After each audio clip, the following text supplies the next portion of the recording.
Hey there, everybody. Welcome to our review of Yellowjackets Season 2, Episode 6.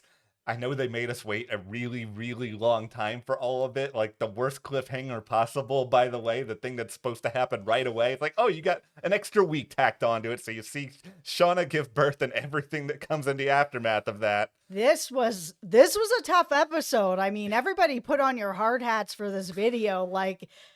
It was just really heart-wrenching. This episode was so difficult to watch. I mean, it was really like it brought me in and I felt like I was there with everybody and everything that was going on with Shauna when she was giving birth, sort of this dream that she had of afterwards that she felt was like so real, and then the reality of what happened and just how they wrote that, the acting in that moment, the cutting to black and you could still hear her talking. I was just Yeah. it was so painful. I really had to take a bit to collect myself after this episode. This was tough. Like, this is one of the more brutal episodes that this show has done, and this is a show that's done a lot of brutal things. So, Absolutely.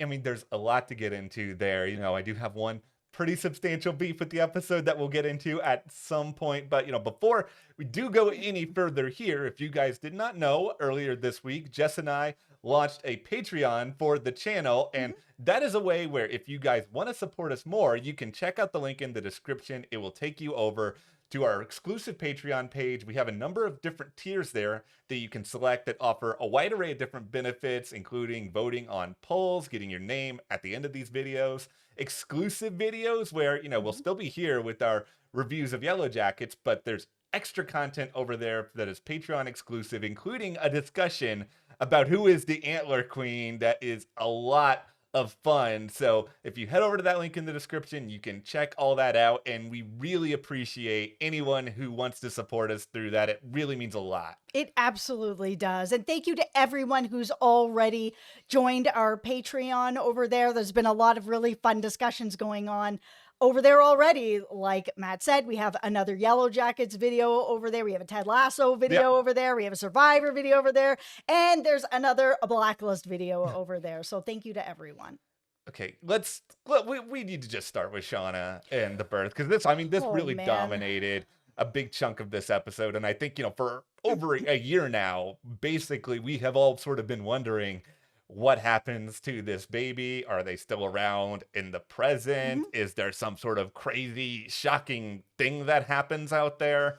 Yeah, I mean, this episode pretty much ended a theory that's been going around in the fandom, Yeah. which is that Natalie has met Lisa at Lottie's retreat Yeah. sort of commune. And there's been a lot of people out there that thought that Shauna's child is Lisa. But I mean, now we know that she's not. The child that Shauna had didn't make it. I mean, it was one of the most devastating scenes I can remember in recent history. And I mean, we watch a lot of Yeah. dark TV, but like I said, the way that it was shot, the way that it was written, the acting was amazing. Like it really hurt me in my soul, especially when she woke up from sort of what had happened and she had had this whole scenario in her head that she really thought she was living, where she was like, oh, me and my son, I couldn't get him to feed, I was having such a hard time. And finally we had this bonding moment where that scene was so good too, where she was sitting there with her baby and she was like, listen, like, I never wanted to be a mom, I didn't think that this was something that I wanted, and now you're here in my arms and it's like everything that I wanted. It's you and me against the world kind of thing. To have her wake up from that and learn that her son did not make it, it was so hard. I think the reason why all of this was really, really effective, at least to me, is that, you already mentioned a theory. And I think all of us within sort of the greater Yellow Jackets universe, we're so kind of conditioned to think, oh, something crazy is going to happen here. Mhm. Something shocking is going to happen here. This is going to like all tie together. And it's just sort of like, I know how they presented it was a little bit surprising here or there. I mean, especially just like that really nightmarish part of it. But I think in the end, this is sort of the most, and I hate to say it, the most predictable outcome in a way, where they're off in the wilderness. They don't have medical resources. Like, this is something that it was Yeah. always a strong possibility. And the only adult didn't step up. The only Yeah. person who's like the actual health teacher. Yeah. And I know that that doesn't qualify for him to be able to deliver a baby, but you are the only adult coach. Like, Yeah. what are you doing? Instead, Misty's got to be in there dealing with this. I mean, they're all trying to figure out what to do. They're all still kids. Okay, Ben, I've given you a lot of chances. I've tried to be your defender. I've tried to say good things about you. But you suck now. I'm sorry. You just being like, I just put the video in. It's like, okay, yeah, we know this is not a comfortable situation for anybody, but we've got here Misty, who just basically pushed her own friend off a cliff on this past episode. If she is suddenly, and I know she had to be talked down and all that too, but if she's suddenly a bigger emotional rock than you are, then there's something that's really, really terribly wrong. Nobody is going to hesitate now when it comes to like having you for dinner, Ben, if you know what I mean. I'm sorry. Now, the one thing that I felt could have made this end scene even more powerful was when Shauna realized that her baby didn't make it. The girls all started turning away and walking away from her as she was in a panic. And we only really saw like one or two of the girls stay by her side and hug her as everyone else had kind of left her. It felt like, with the way this show has been set up and what they've gone through together as a group, I would have liked to have actually seen the group all stay with her or try to like almost not pile on her to give her hugs, but sit with her, stay with her as long as it takes, sort of thing, because they've all bonded in a way that most people don't in their whole lifetimes. And I know the group is a little bit divided, but it was never divided over this.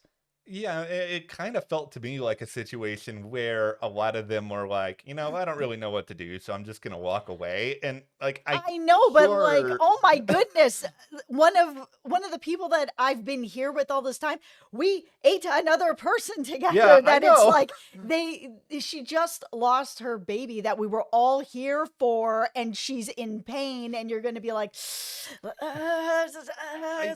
everybody. There needed to be, I think, a couple more people who, at the There should very have been least, more. stuck around, gave her a better sense of comfort. I mean, there's nothing you can really say or do that's going to take that pain away, but you can at least make the effort. And I think Yeah. that's the whole theme of this episode. And once again, looking at you, Coach Ben, you could have at least made the effort. That is important. Also, listen to all of the people that are working on the show that were like, don't worry, nobody's going to eat a baby. Yeah. You know what? This was kind of a cop-out because you actually had that happen. And I Yeah. know that it was in like a, dream type state, but you still did it. And that was like the one thing that I've said in past videos where I was like, man, I'm really worried I have to watch this. And there was, a lot of you guys in the comments came and let me be like, don't worry. Yeah. They've said this is not going to happen. You're not going to have to watch it. Here we are. It didn't happen, but they still got it in there. It was just like, man, I wasn't prepared for this. I trusted you guys. I don't think they didn't. Okay, this is the thing. Like, I know it's going to be a talked about moment, but it's like, I don't think they necessarily needed it. I think this episode was really poignant on its own. I don't think you needed like let's all just have an audible gasp at the camera for we've already seen them do what they did with Jackie. It's like, I already understand what is possible out in this world. Okay, let's talk a little bit about Shauna in the present, because that scene where she was younger and she was talking to her little boy and she was like, yeah, man, I never wanted to be a mom, and now you're here and I am all in on you. We saw everything that was kind of going on with her and Callie in the present, where they were brought into the police station, they were separated, and this conversation with the cop and Shauna, where Shauna kind of mirrored some of that same conversation, where she was like, I had never wanted to be a mom. It's been really difficult. I had this child out of guilt and I wanted to please, my spouse. And I didn't really want to get married either, but I felt kind of guilted into that. that as well. And now I'm in this life and I love them, but it's hard to reconcile that I didn't want this life, but I ended up in this life. And while I love them, there's still that part of me that's like, I wasn't supposed to be here. And I think it was really important for it to come out on the show because I mean, the actress has talked about that in interviews that is a struggle for Shauna of sort of, what if you're a mom, but you didn't really want to be a mom, but you love your kid, but you're really struggling with that? I'm really struggling with this storyline in a lot of ways, if I'm being honest. I have been sort of like, okay, can we get Shauna back to the other Yellowjackets, away from all this Adam hoopla? But I will say, at the same time, I liked Callie in this episode more than I have liked her for most of the series, where she has been in the, congratulations, you're the bratty teenager we're all supposed to like boo whenever we see on screen, and just be like, okay. But I like that she is showing she has a little bit more in common with her mom than maybe she realized. And I like this idea of them having just more of a close bond and more of an open, honest relationship, because I mean, it gives Shauna, I think, someone else that she can talk to who is not Jeff. And I think it's also just nice to expand the show outward in a little bit of a way where you can sort of throw this other person into these scenarios, and they're kind of like an uncertain element. And how are they going to react to certain things? I think Callie is resilient. I don't think she's fully prepared for everything that her mother did, but she's trying. Okay, let's just quickly talk about Jeff in the car listening to music is a total mood on this show. I absolutely love it every time this is happening with him because I have been Jeff. I want to believe that a lot of us have been Jeff at some point in our lives, but yeah, this is the thing. Jeff is at his best when he is sitting in a car listening to music, because I don't really find like any chemistry with him and Shauna really at all. But I find I enjoy him in just like these little bitty bursts of him. Okay, you know who has chemistry? Yeah. Van and Ty. Yeah. As adults, I mean, these two actresses have done a phenomenal job with the chemistry between them. This sort of lingering question of, is there still love there? Is there isn't? I mean, Van spoke pretty openly about the idea that she's just like, no, I'm not deeply in a relationship with anybody and I'm not looking for that, and I feel like that's the best for me, which is, her choice to do as she wishes. But at the same time, we know what love looks like for her, and how good she feels. And like her with Ty, I mean, I know there's obviously a lot of stuff that they've gone through and things that they've done, but they just understand each other in this way that nobody else does. Let's talk metaphors for a moment here. I love a good metaphor. So let's say Van, as an adult, we've all maybe blown a few bubbles in our day, but Van blew this giant bubble that she put herself in, and she's just floating around, living her life in this. Nothing can hurt her. Nothing can stand in her way. She has fully protected herself.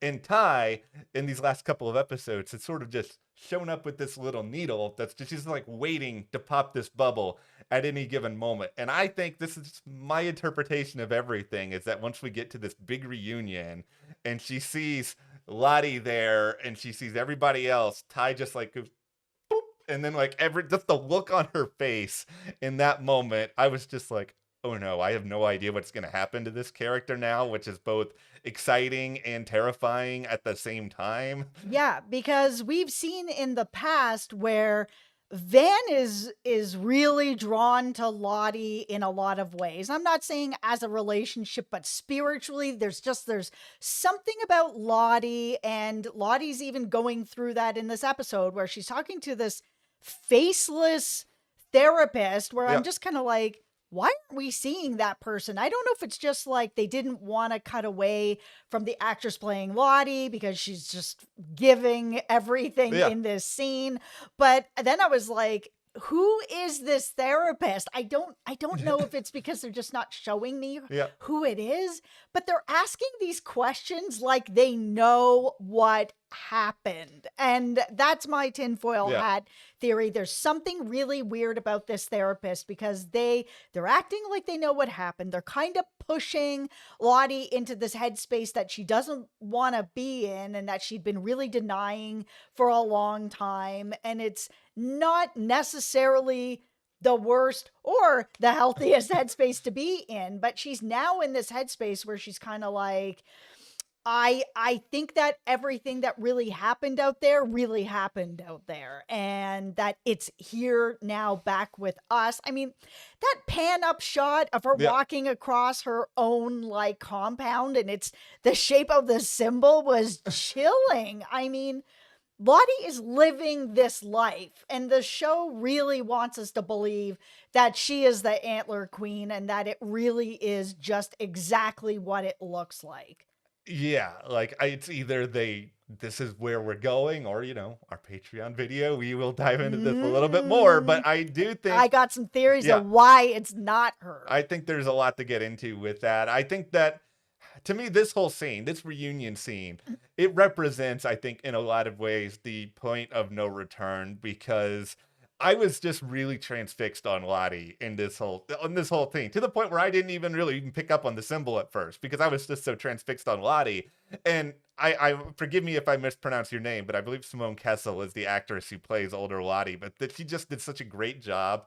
The look on her face, when you see people after a long time and it's like a reunion, usually you're like, yay! And you're just like running over, you want to hug everybody. She looks horrified. Like she looks just like, oh no, it's all happening I now. know she did. I mean, she looks beautiful and majestic, and there's something very spiritual about her. But yeah, there was a look on her face like, "Oh, we in it now, ladies. Yeah. Here we go." Like, and it was the same look that Van had when it was like, "Oh, and there's Lottie," and like it was like all the blood left her body. Yeah, I just those reactions really made this into this episode for me. But I mean, at the same time, this brings me into my biggest issue with this episode, and this isn't necessarily the writer's fault, like anything like that. I think it's partially just the way that this episode was promoted because there was a sneak peek that was put out like Mhm. last week that was this reunion scene. So this is partially also my fault because I went into this episode with this expectation because like 90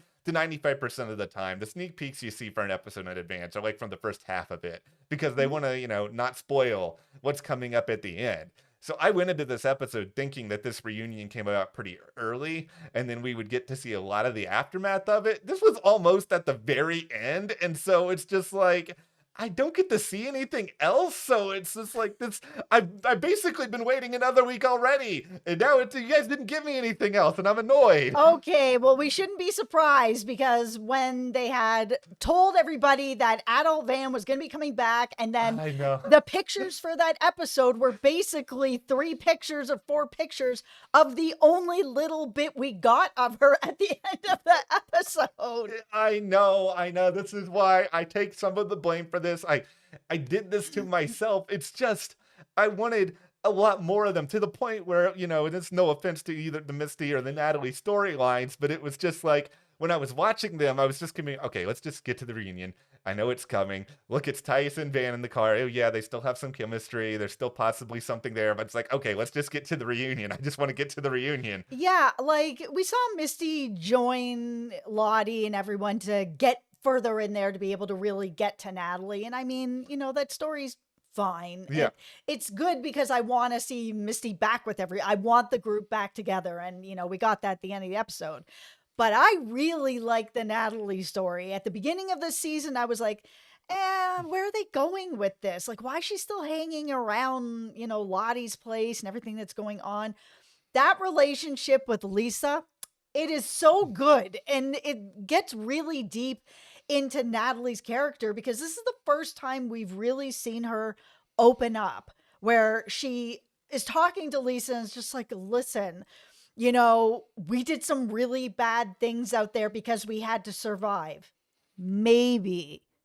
And maybe it was because we liked it or we were part of it or there was something else going on. And it was so honest. I mean, it's true for them. Like, yes, they did it to survive, but we've seen this whole they're chasing a girl down to the pit. She falls in the pit. They're all dressed up, the antler queen, all of that. I mean, what is that coming from? Is that now coming from survival where you don't really want to be, eating someone, but you have to survive? That's something else. It's grown into something else. So having Natalie actually put that into words really meant something to me in this episode, especially since it's this connection she's really building with Lisa. And then later is also talking about Travis, where she's just like, yeah, and I brought this sort of darkness back into my relationship with Travis. And then he sort of said this, tell Natalie she was right sort of thing. She's like, this is all my fault. I loved seeing Lisa come in with that fish. Okay, see, this is I'm so invested. I don't want to. So This is a problem, and we're in a very problematic place in this video because I'm afraid I'm just going to shatter everyone's hearts here with what I'm about to say because we have to enjoy Lisa while we have her. I think she's a goner within a couple of episodes. I just feel. Well, put on your hard hats. I've said this Yeah. already. I think Natalie is a goner. I think that whatever the darkness is that they've brought back, that is here now that they're all together. Like we saw Lottie, try to spill blood for the wilderness, being like, please, please let this be enough.